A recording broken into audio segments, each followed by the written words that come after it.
All right, so I talked at the beginning of class last Wednesday about universal design for learning. And honestly, I usually don't introduce this material as early in the semester for science methods as I am this semester, but two things. Number one, COVID, and there are no rules.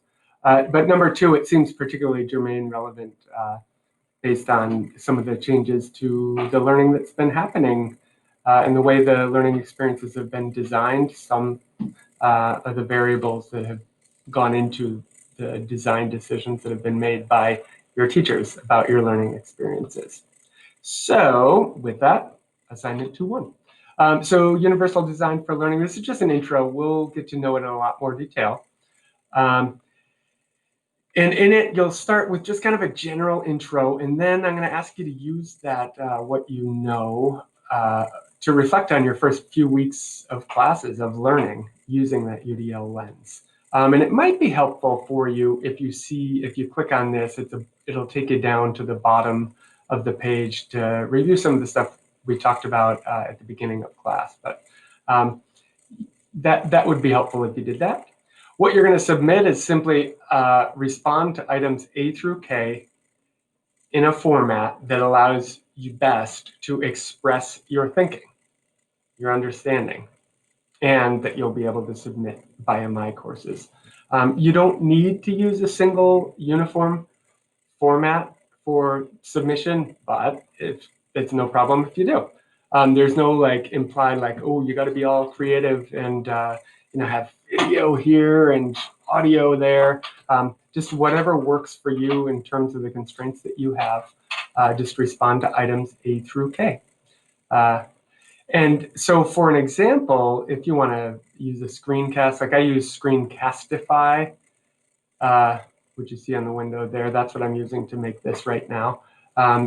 If you want to screencast some of those items, great. If you want to record yourself on your computer or through your phone, either audio or video, that's fine too.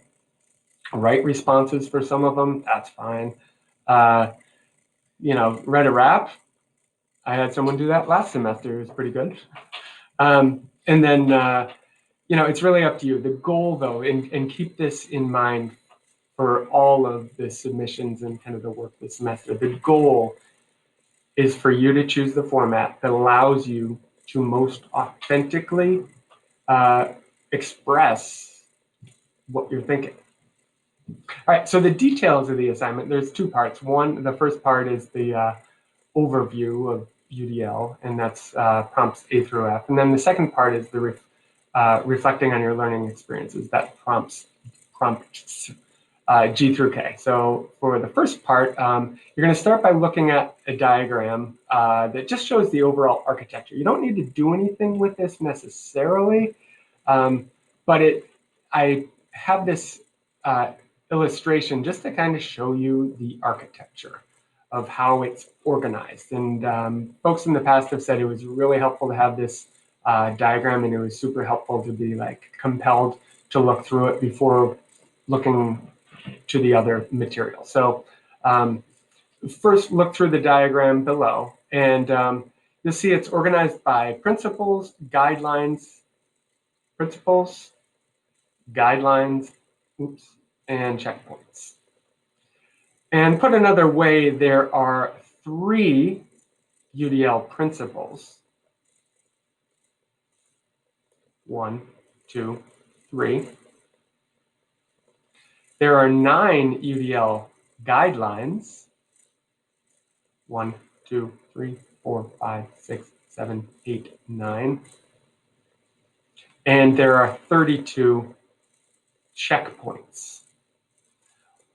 32. Those are each of the individual bullets. So that's just the overall architecture. You'll also, to answer prompts A through F, it'll probably be helpful if you check out the guidelines more closely. This will link to the diagram that I showed in class, but it's just more readable. You can see the actual checkpoints. You can actually read them. So you might want to click on that and then respond to prompts A through F, and it's pretty straightforward.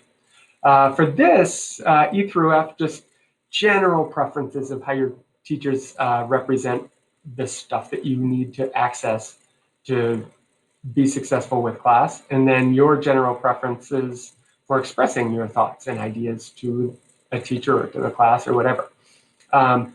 So those are just general preferences. And then part 2 is about reflecting on your learning experiences using a UDL mindset. And there's no right way to do this, but it probably would be helpful instead of just jumping into the questions if you spend a broad 5 to 10 minutes just thinking about and tracking a little bit and taking yourself through the last few weeks or months, if you want, of your learning experience. And so maybe like what I would do is I would just turn on one of my voice recorders on my phone probably and just say, well, let's see. So back in August, I got my first contact from a teacher and blah, blah, blah, and then just walk through just super briefly 5 to 10 minutes of what it's been like.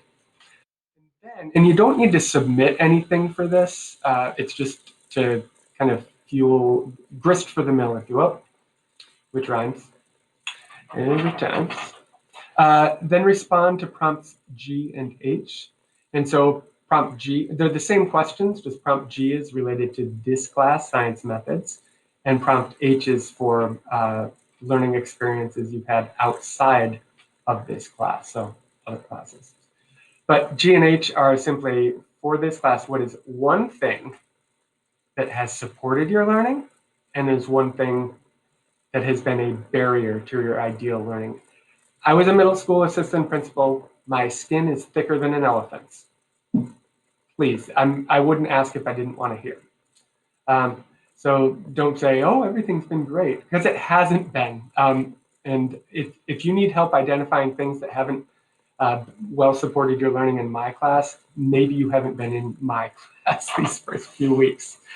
Certainly some in-class stuff, but also maybe some not synchronous stuff that hasn't supported your learning. Or it could be, yeah, so, and then same thing for learning experiences outside this class. What has supported your learning has been a barrier to your learning. Then I got you some more, I've curated some resources here, these 4 things. You don't need to look through all of them, but it might be helpful to just review them to know what they are. You do need to create accounts for the first and the last one, both of which are well worth it. The first one is the Department of Ed's Learning Design website, which is it's the New Hampshire Department of Education teacher support. Another one is this interactive graphic organizer. So you've seen the graphic organizer and it's a PDF, but this interactive one allows you to, wait for it.